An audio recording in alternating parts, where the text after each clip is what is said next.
Hello, students. I hope that you are well. I am going to read through the very first page of your assignment today with you so that I can be sure that you get all the information that you need. All right, so we are studying stars and how they form today. Our sun is a star just like all of the other stars that you see in the sky. Our star is actually medium sized. There's many stars in the sky that are much, much, much bigger than our sun. So why then does our sun look so much bigger than every other star that we see in the night sky? Think about that. Why does our sun look bigger than all of the other stars in the sky? Okay. It says here, have you ever drawn a star? I know that we've all drawn stars before. Your star probably had 5 points, but stars really aren't pointy. They are all round. All of the stars we see are far, far away. Many stars are so far away that you can't see them without a telescope. A telescope is a tool that makes faraway objects seem larger and closer and brighter. Kind of like binoculars that we look far away in the yard, maybe to see a squirrel. These are like super-powered binoculars, and we can look up into space and look at other planets.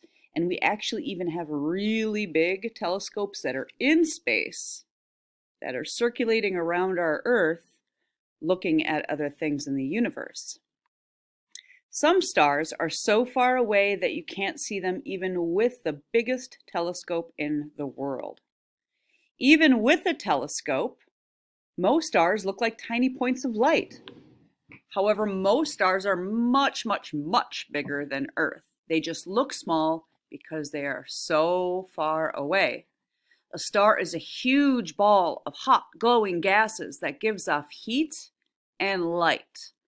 And without our star, life as we know it wouldn't exist here on Earth. We need our star in order to provide the energy we need.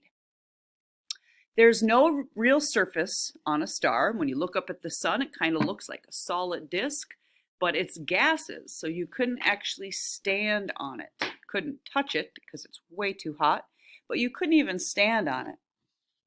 Stars are born just like you and I were born. They actually ignite in these big clouds of gas and dust that are called nebula. And these are found all over in the universe.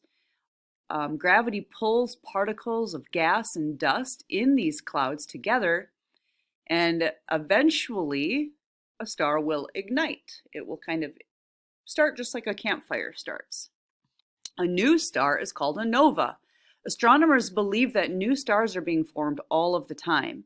It can take over 1 million years for enough particles to clump together to form one star.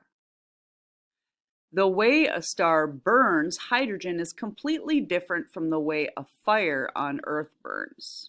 Inside of the star, the particles of hydrogen, which is one of the gases, kind of like we put gas into a car, a star needs hydrogen fuel. So it's just a different kind of fuel. That hydrogen gets squeezed so close together that 2 hydrogen atoms will stick together and form a totally new element called helium. That process is called nuclear fusion, and that's what gives a star its energy. We have to have nuclear fusion happening in our sun and in all the stars in the sky in order for us to get the energy we need to live. Okay, so after you've gone through these 2 little readings, there are some questions that you can answer on the study guide that goes along with this. I hope, again, that you are all well, and I will talk to you soon.